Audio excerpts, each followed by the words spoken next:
Alexander Graham Bell. The Victorian period was a time of many new inventions. Earlier discoveries such as the steam engine, the screw propeller, the power of electricity, and the possibility of sending messages along a wire were now applied to everyday life. Inventors such as Thomas Edison and Nikola Tesla explored new methods for harnessing electric power. Some of the greatest discoveries were made by Alexander Graham Bell. Bell was born in Scotland in 1847.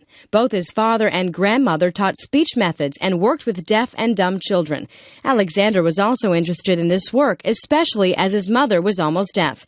Alexander's two brothers died of tuberculosis, and he himself contracted the disease, so his parents decided to leave Scotland for a drier, healthier climate.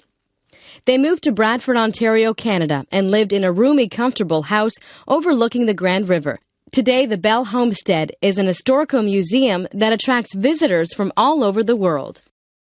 At that time, Canada did not have a lot of business opportunities, so Alexander found a job teaching speech in Boston, USA, but he returned to Brantford every summer.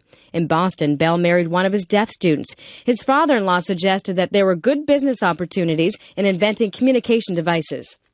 Bell soon developed a method for sending more than one telegraph message at the same time. While working on improving the telegraph, Bell and his assistant Thomas Watson found a way to send the human voice over wires. On August 10, 1876, Bell sent the first telephone message over wires strung between Brantford and Paris, Ontario, 8 miles away. The telephone caused an international sensation, with government leaders asking to have one, but Bell didn't stop there. He worked on the recording properties of wax cylinders and other approaches to flat phonograph records. He also developed the photophone, which later led to the development of the motion picture soundtrack. Bell worked on these inventions at his laboratory in Washington, D.C., but he didn't like the hot, humid summer weather there, so Bell began looking for a new place to spend his summers. He decided to build a summer home in Cape Breton Island, Nova Scotia.